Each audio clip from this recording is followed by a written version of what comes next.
Tole akkam jirtu hordoftoota YouTube chaanaalii koo. Egaa har'a akkaataatti YouTube chaanaalii irratti thumbnail jijjiiran direct YouTube account irratti galanii thumbnail akkaataatti jijjiiran waliin ilaallaa. Jalqaba thumbnail maker kan jedhamu Play Store jalaa deemnee boosna. Play Store kun iddoo kana thumbnail maker jennee galchina. Sana booda search goona. Thumbnail makerii hedduu nu fida. Achi keessaa kunoo isa kana tuqnaa uninstall godhadheera. Isinis install godhattanii gaafa install godhattan mallattoo open jedhamu kana isinii fida jechuudha. Sana booda yoo barbaadan karaa asii seentu, yoo hin barbaanne ta'e immoo deebitanii karaa aappii keessaan dhattanii thumbnail makerii keessan barbaadanii jirraa galchitu jechuudha. Thumbnail kan amma install godhattan sana jechuudha. Thumbnail makerin kunooti. Kunoo mallattoo kanatti isinii fida. Yeroo sana costume iddoo jedhu kana mallattoo iddoo kana tuqxu. Sana booda YouTube dhaaf immoo thumbnailin kee standard pin dhaaf immoo Google Post dhaaf immoo cover photo dhaaf immoo Twitter dhaaf immoo edhesin gaafata. Sana keessa isin YouTube dhaaf barbaaddu yoo ta'e YouTube irra tuqxu. YouTube irra eega tuqxanii booda dhuftanii bakka kana tuqxu jechuudha. Sana booda mallattoo iddoo kana tuqxu.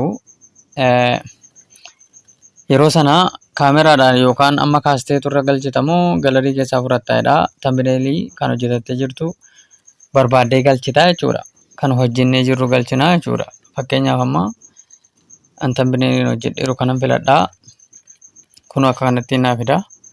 Sana booda right bakka jedhe kana tuqnaa jechuudha. Sana booda iddoo kana tuqaa mallattoo kana tunnaa. Gaafa mallattoo sana tunnu waan akkanaa nuuf fida jechuudha. Save, share, upload kan jedhu kanaaf nuuf fida. Upload kanarra tuqnaa jechuudha nuti. Inni immoo gara save and go to YouTube Studio jedhamu kana YouTube Studio itti nu ajaja. Amma inni nutti xiqqoo eegaa. Sana booda akkanatti isinii fida jechuudha. Yeroo akkanatti isinii fidu content iddoo jettu kana tuttu.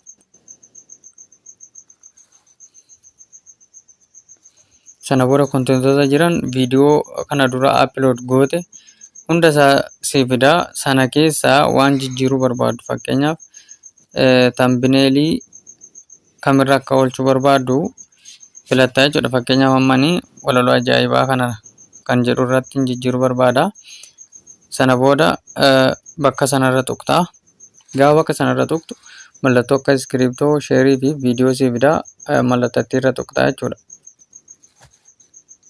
Mallattoo sanarra eega tuqnee ammas mallatticharra zarii isaa fida. Isumarra deebinee tuqnaa. Thumbnail warra kanaan dura galchinee fi change iddoo jettu kana fida waan ta'eef change kana tuqna. Sana booda inni immoo gara galariitti na ajaja. Galariitti gaafa na ajaju isan barbaade kanan filadhaa. Done save. Sana booda kunoo bifa kanaan fideerra nu oolcheera jechuudha. Bifa kanaan thumbnail keenya jijjiiruu dandeenya.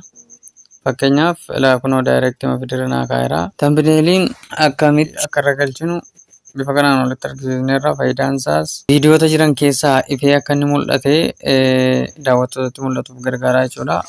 Yeroo biraa immoo akkaataa itti thumbnail hojjetan waliin ilaallaa. Galatoomaa.